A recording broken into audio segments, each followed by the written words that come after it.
कमजोर तब रुकते हैं जब थक जाते हैं, और विजेता तब रुकते हैं जब जीत जाते हैं। तो ऐसी बारीक बातों पर आपको ध्यान रखना पड़ेगा जो मैं इस वीडियो में बताने जा रहा हूं, तभी आप इस पेपर को क्रैक कर पाएंगे। क्योंकि टेक्निकल नॉलेज होना, नॉन टेक्निकल नॉलेज होना एक अलग बात होती है, और छोटी बारीक बातों को ध्यान में रख के भी चलना पड़ता है अगर आपको फाइनल सिलेक्शन लेना है। टेलीग्राम का लिंक भी कमेंट बॉक्स में है, तुरंत ज्वाइन कर लीजिए, क्योंकि ऐसी इन्फॉर्मेशन मिस नहीं आपको अगर करनी है तो। चलिए, तो बात करते हैं किस रीजन से फॉर्म भरूं और क्या मैं अलग अलग रीजन से फॉर्म भर सकता हूं।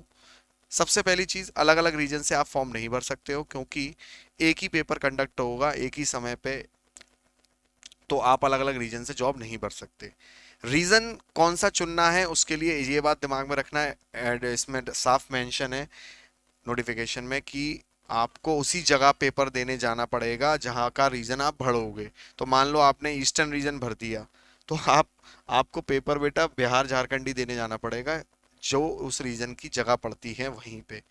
तो ये भी दिमाग में रखना। और दूसरी चीज, रीजन चुनते समय एक और बात आप दिमाग में रखिएगा कि पूरी जिंदगी भर जॉब वहीं करनी पड़ेगी, कोई ट्रांसफर नहीं होगा, कुछ नहीं होगा।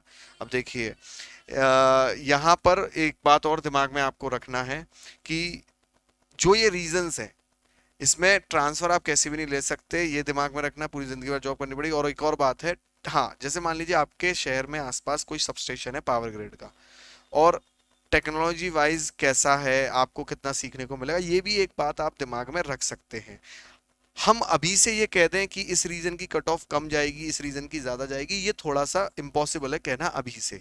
तो ये दिमाग में तो मत लेके चलना कि इस रीजन में जॉब्स, मतलब मैं मान लो एनआर रीजन में NR1 से भर लूँ, इसकी ज्यादा जाएगी या कम जाएगी, या कोई यूट्यूबर कह दे कि NR3 की ज्यादा कम जाएगी। तो ऐसा बिल्कुल भी नहीं है, पेपर से पहले आप बिल्कुल कमेंट नहीं कर सकते, पेपर के बाद ही ये चीजें पता चलेगी। हाँ, पर एक गलती जरूर बच्चे इसमें क्या करते हैं कि वो ये सोचते हैं यार एक काम करूं, अभी नौकरी लेनी है तो ईस्टर्न साइड में कर देता हूं, और शायद जल्दी लग जाए, ईस्टर्न साइड में बच्चे ज़्यादा नहीं भरेंगे।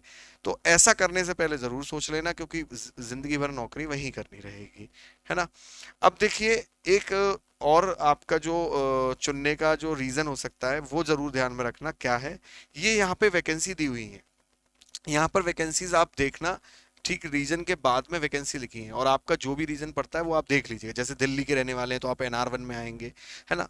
आप NR3 की बात करें तो पार्ट ऑफ उत्तर प्रदेश। अब इसमें देखिए ये एग्जैक्ट नहीं लिखा, जैसे मैं आगरा शहर से आपकी क्लास ले रहा हूँ, तो आगरा में भी पावर ग्रिड का सबस्टेशन है, पर यहाँ पे नहीं लिखा आगरा, इसमें पार्ट ऑफ उत्तर प्रदेश लिखा है। तो ऐसे में आप कंफ्यूज अगर हो रहे हो तो गूगल कर लीजिएगा कि आपको अपने शहर का नाम डाल के कि NR कौन से रीजन में आता है, या पावर ग्रिड का कौन से रीजन में आता है, ठीक है। तो यहां पर आप ऐसे करके अपने सिटी के हिसाब से चुन सकते हैं कि आप किस रीजन से भरें। ये वैकेंसीज की डिटेल्स है। यहां पर आप ये भी देख के भरना कि जैसे NR1 में ST की कोई पोस्ट नहीं है, तो ST वालों को ठीक जनरल से भरना पड़ेगा NR1 में। NR3 में अब जैसे ER1 में EWS की कोई वैकेंसी नहीं है, तो उन्हें जनरल से ही भरना पड़ेगा। तो ये भी एक स्टेट्स देख के भर लीजिएगा आप। बाकी आप अपने शहर के पास भरिएगा, सेंटर भी क्योंकि वहीं पड़ेगा, इन सब बातों का ध्यान रखना।